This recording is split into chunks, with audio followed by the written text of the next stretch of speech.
this is not new news because we talk about the same things literally every day. Oh, by the way, we're in the middle of a heat wave and it's almost October in Southern California. The mercury is now at 90, about to hit 100, over 100 today at least. So there's that. This is from Go Green. Humans are the cause of almost 40% of plants are at risk of extinction. Species of vertebrates, mammals, birds, reptiles, and amphibians that have become extinct in the last 100 years would not have taken 10,000 years to become extinct under normal extinction rates. Didn't we just read an article that was, we've read so many articles that basically lay out the same statistics over and over again. But this is from DW.com. Extinction crisis. The window of opportunity is closing. Stopping mass species extinction is possible if the world pulls together. Well, that's a big old if. If should not only be capitalized, it should be in the largest font possible on this page. Says leading ecologist Gerardo Ceballos in an interview with DW. Almost 40% of plants are at risk of extinction. Scientists have warned. A global report published on Wednesday by Britain's Royal Botanic Garden, Kew, said land clearing, over-harvesting of wild species, and changing weather patterns all pose significant threats. My gosh, tell us more. Of the almost 4,000 new species of plant, fungi, botanists registered last year, many were already facing extinction. Researchers said they were now in a race against time to catalog unknown species before they disappeared for good. Ecologist and conservationist Gerardo Ceballos is the founder of the Stop Extinction campaign. Okay. This is Stop Extinction, not Extinction Rebellion. He doesn't want to rebel against it. He wants to stop it. So let's find out what he's going to do about this, which aims to raise awareness. He's going to raise awareness about species loss. He co-authored a seminal 2015 paper defining what has become known as the sixth mass extinction. Well, then there's that. That paper has recently been updated. DW asks, what is this sixth mass extinction all about? Tell us, Gerardo. In the past, there has been what we call 5 mass extinctions. By the way, that's been updated to something like we're in the 7th mass extinction, actually, but whatever. Who's splitting hairs? But who's counting? Those mass extinctions are basically of a catastrophic nature. They have caused the destruction of around 70% of all the animals and plants on the planet. And we call them mass extinctions because they're much, much higher than the normal background extinctions. We found that species of vertebrates, mammals, birds, reptiles, and amphibians that have become extinct in the last 100 years would have taken 10,000 years to become extinct under the normal background extinction rates. You got that? 10,000 years worth of extinctions in 100 years. In other words, in 100 years, we'll say it again, we have lost species that would normally have taken 10,000 years to lose. In 1 year, we lost a species we would have lost in 100 years. Yikes. That's the magnitude of the problem. So we conclude that we have entered the sixth mass extinction, and in this case, the sixth mass extinction is caused by humans. What is actually driving that extinction? Well, what are we doing that's causing species to go extinct?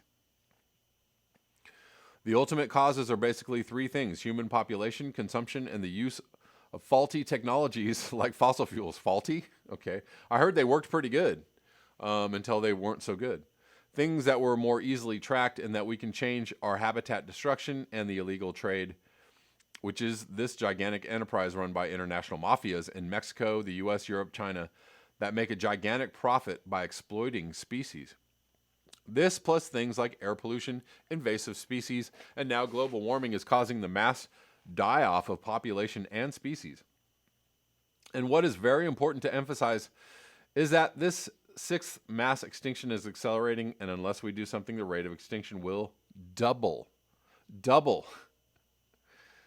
Why should people be concerned about species dying out at accelerated rates? I don't know. Tell me. Why? Why? If we are very selfish and we want to keep humanity and civilization on Earth, we need to care for the wild plants and animals because they are part of the machinery that keeps conditions on Earth able to support life. All the benefits that we get from well-functioning nature and the proper combination of atmospheric gases to sustain life on Earth depend on wild plants and animals. That is just logic. We have 15 years only, we think, to change the course of the extinction path. The survival of all living things on this planet, including humans, will depend on what we do. What needs to happen to get a handle on this crisis? Well, we need to think globally. We need to act together to fight the illegal trade. We probably need to create or strengthen new parts of the United Nations. Really? Okay. Sounds like he hasn't really thought this one through. But, you know, his heart's in the right place. Next year, there is a big biodiversity conservation conference in China, and we'll all fly there together to go check it out. So that's our plan. And one of the main points now is how do we stop the illegal trade? Yeah, this guy really hasn't thought this through very well. But, I mean, you know, he's trying to stop extinction by, you know, stopping illegal trade or something. The second thing will be that we need to really find ways to reduce inequity between countries and within countries. And finally, we need to work and understand that destroying the environment is an existential threat. This is about the most milquetoast plan of action I've ever heard. So thanks for nothing, Gerardo. We are proposing a new strategy called Stop Extinction. Stop it. Just stop it. Everybody knows how now about climate change and its impact. Nobody basically knows about the magnitude of the extinction crisis and its impact. So what we need now is a massive campaign that tells us every day this is an existential threat. Well, I agree with that. And that's actually what I'm doing right now on my channel, is trying to tell people every day that this is an existential threat. So maybe one day people will learn and will hear the message and act accordingly. I don't know. I don't know how we get people to act accordingly. I'm not really sure about that one. Does anybody else have any ideas? On the one hand, it is really bad, but on the other hand, it can be solved. Well, there you go. Problem solved. There are many success stories in conservation. What we need to do first is have a massive campaign of understanding, making people, corporations, and countries aware of the problem, but also empower them to know that this gigantic challenge can be solved and we can all be part of that. Oh, feel-good story of the year. I'm sorry to be so cynical, guys. There are people out in the streets literally gluing themselves to buildings and throwing paint on buildings and trying to stop traffic, and they're getting thrown in jail for doing just this very thing that he's talking about, trying to tell people that this is a problem. But people don't really want to know, and governments don't really want to know, and especially corporations really, really don't want to know. The Convention on Biological Diversity is this very important international tool to conserve biodiversity. And there was this biodiversity plan that went through 2020. What do you think it needs to look like looking forward from 2020?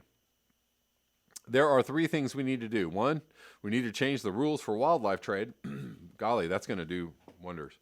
We need to stop the illegal trade, and we need a massive effort to do it. We need to increase the number of protected areas throughout the world and find incentives to maintain all the natural habitats still left that are not protected. I think the world needs to invest probably $50 billion or $100 billion or, I don't know, $200 trillion, whatever the number is, a year specifically on these issues on how to protect biodiversity. What you're describing sounds almost like the Paris Agreement for species. Okay. It is different to the Paris Agreement because we don't need to change the economy of the world to do it. Oh, Gerardo. Wah, wah, wah. You lose. Gerardo, you lose. Good day, sir. That's it. That's all I'm reading on that. We don't need to change the economy to do it. You know, everybody can just keep on doing what they're doing, polluting and buying things and taking trips and whatnot. Mm-hmm. Yep, Gerardo Sabalos. I'm glad you're trying, but you seriously need to try a little bit harder. And by a little bit, I mean all the way harder. Geraldo. Yes, Geraldo. Uh, oh my God, that hurt my brain. But anyways, Basil Peterson, scratch a cynic and you find a doomer. Uh, Arcadia says, I need a link to this article. Okay. Well, I think you can find it on dw.com. And the title is Extinction Crisis, the Window of Opportunity is Closing. I mean, the headline sums it up, and I think the headline is good. I don't know if the information given in the article is really all that. Exactly. Basil Peterson, you get nothing. You lose. Good day, sir. Exactly.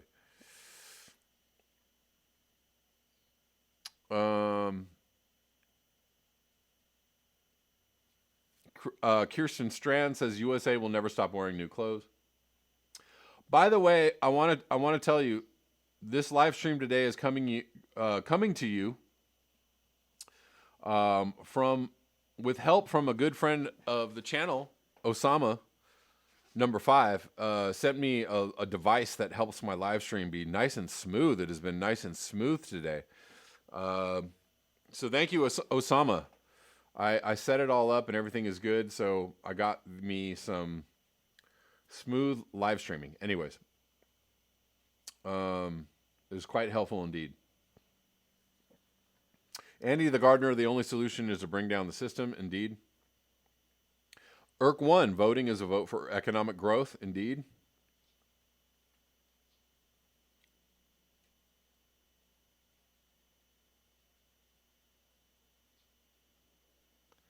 Anthony Davis, thank you. Kevin is the man. His ideas are grand. He sings like an American Idol and still humble enough to address climate change. Appreciate you, Anthony.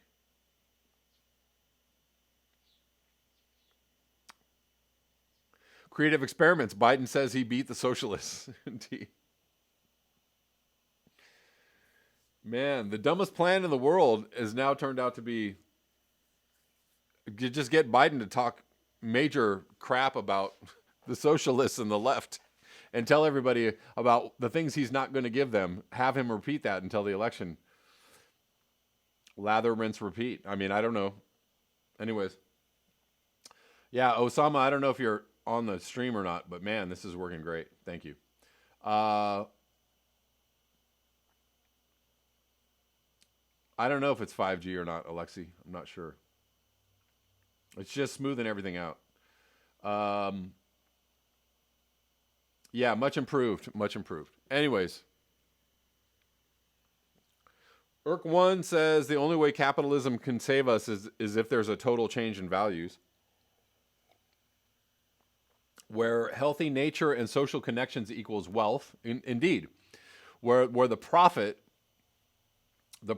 is the benefit to society at large, to generations of the future, towards nature, towards clean air and clean water, right? The things that we don't value necessarily, right? When you walk outside your house. I'm not talking about you that are watching this channel because you guys get it. But, most people, when they walk outside and they go for a hike in the mountains, like they don't value nature the way they value like their house or their cars or their computers or their, whatever, their clothes or, all their appliances, right? They, you walk through your house and you put a value on everything that you see. But if you walk out, just walk out to your front lawn or the trees outside your house, do you put a value on those trees? Do you put a value on the air that you breathe? Do you put a value on the grass that is growing on the ground or the weeds that growing up through the cracks?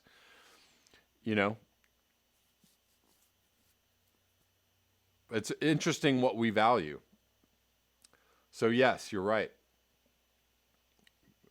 People have to look at the world with new eyes. Arcadius, thank you so much for the super chat. I appreciate you. China said that they will be carbon neutral by 2060. I know. I just read an article about that the other day, which is ridiculous, right? Everybody else was like, we're going to go carbon neutral by 2050. And China was like, guess what? We'll go by 2060. All right. Sound good to you guys? We'll do it too, but just a little bit slower. Does that help? I don't know. I don't know what the point is. I don't know what the point of that is. Rich Diana, China will be human negative by 2060. Ooh. Most likely that is a true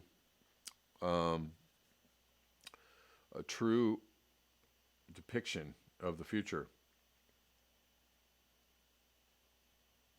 Basil Peterson, any democracy that has a market-based economy will devolve into monopolies, oligarchy, and eventually tyranny. Aristotle said that. Aristotle, very old guy, pretty old guy. He knew that.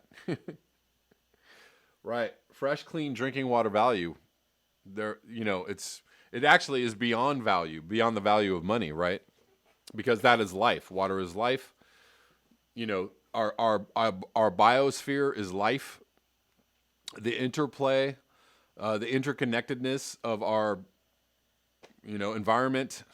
However, the bugs, the spiders, the ants, the coyotes, the mountain lions, the bears, the birds, the crows, the worms, the interconnectedness of all the things like that it's beyond valuable. It's beyond a value you can put a money value on. But we don't value, we value it like, yeah, looks good to me. It's fine. It's fine. Anyways, let me get back inside and watch this Netflix special. Because I'm paying $10 a month for Netflix. Anyways. Salt Lakers, you can buy all of Aristotle on Amazon. Ooh, zing.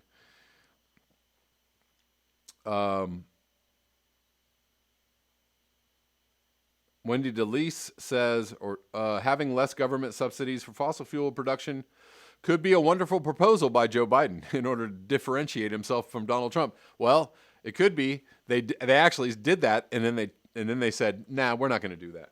So it could be, but they're not going to do it. And that's actually the brilliant move by the Donald Trump campaign, is that they're going to tell people what a leftist Joe Biden is, and Joe Biden's going to go, hell no, I'm not a leftist. I'm going to keep these subsidies for fossil fuel companies because I'm such a not leftist. See how that's working? See how that's going to work out for Biden?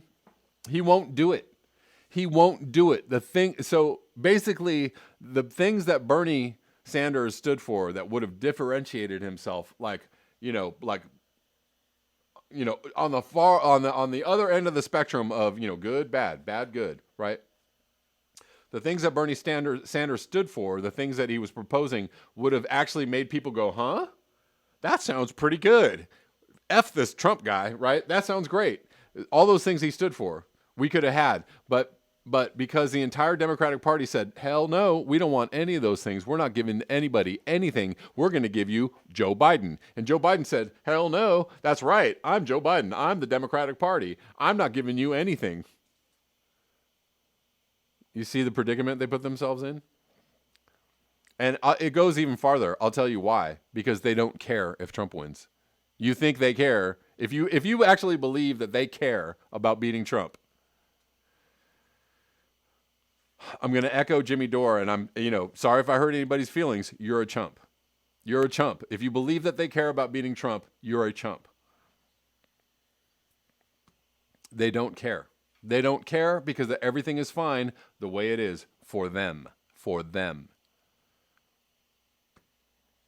Anyways. We've got only a little bit of time left, guys, so let's cover some more things. Smoke from California fires may have killed more than 1,000 people. Stanford study highlights the danger of breathing high levels of soot. This is from September 23rd. Heavy smoke from wildfires that choked much of California in recent weeks was more than an annoyance. It was deadly. And it almost certainly killed more people than the flames from the massive fires themselves, health experts say.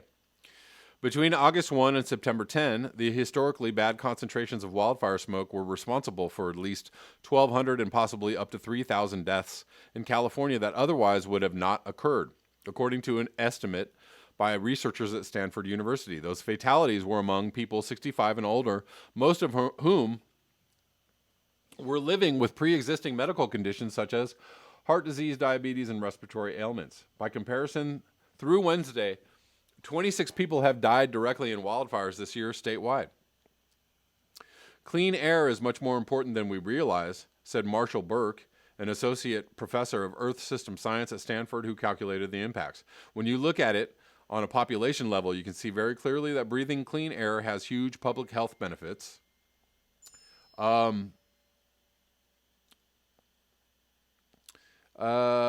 me see. Has huge public health benefits, and breathing, so there you go. There's the benefit of clean air. And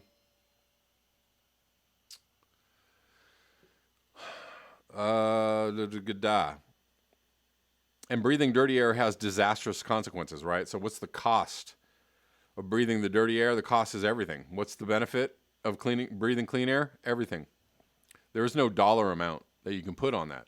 Decades of medical research has shown that soot is among the most dangerous types of air pollution, known as PM 2.5. For particulate matter that is smaller than 2.5 microns, the microscopic soot particles are so small that it would take 30 or more to span the width of a human hair. Generated by diesel trucks, power plants, fireplaces, and other sources, the tiny particles can travel deep into the lungs, even entering the bloodstream when people breathe them in high concentrations. In mild levels, they cause itchy eyes and sore throats, coughing, and a tight feeling in the chest. In more severe instances, they can trigger asthma attacks, heart attacks, strokes, or respiratory failure, particularly in the elderly, infants, and people with heart and lung problems. Smoke levels broke all-time records in California. The Bay Area Air Quality Management District called 30 Spare the Air days in a row from August 18th to September 16th. Soot levels exceeded federal health standards for 19 days. Air quality was even worse in the Sierra, the Sacramento Valley, and parts of Southern California, where it reached 10 to 15 times the federal health standard. On September 9, smoke turned the air across Northern California an apocalyptic orange.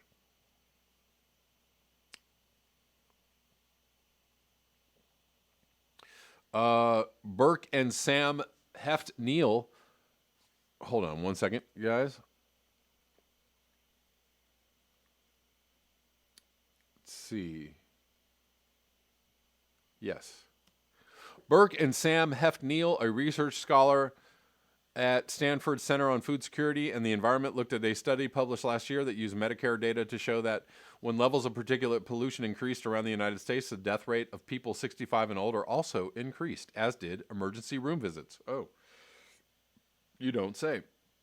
That study by researchers at the University of Illinois and Georgia State University found that for each day particulate air pollution increased by about 10% over typical levels, or 1 microgram per cubic meter, there was an increase in deaths and emergency room visits among people over 65 during the next 3 days. California has roughly 6 million people older than 65. The Stanford researchers compared air pollution readings during California's fires with increased death rates and emergency room rates from the previous study. They concluded that at least 1,200 excess deaths occurred from August 1 to September 10 in California, along with about 4,800 extra emergency room visits. These are hidden deaths, Burke said. These are people who are probably already sick, but for whom air pollution made them even sicker. Burke noted Stanford's analysis doesn't include young children or people under 65 with serious respiratory or heart conditions. Yeah. Well, there you go, yeah. The big unanswered question is whether exposure to thick wildfire smoke has long-term effects on healthy people. What do you think? What's your guess, guys? Oh, we're not sure. We don't know. It's an unanswered question. But, anybody, again, with two brain cells to rub it together could probably say, well, yeah, it's probably likely. Wouldn't you say it's likely? Dear science guys. Yeah, it's probably likely. Okay. But go ahead and do a study on it and let us know later whether it's likely. It's probably likely. A study published this summer by the University of Montana found that 95 people who lived in a small town of Seeley Lake near Missoula, where wildfire smoke choked the area for 49 days in 2017, roughly 1/3 had compromised lung function 2 years later. So there you go. There's your answer. Yes. Yes, it does. Hey guys, remember to like, share, and subscribe, and you can support the channel The links below, PayPal, Patreon, Square. Also, if you'd like to watch the live streams, you can watch the live streams on my Patreon channel. You can subscribe for as little as $1. So hopefully I will see you over there, and thanks so much.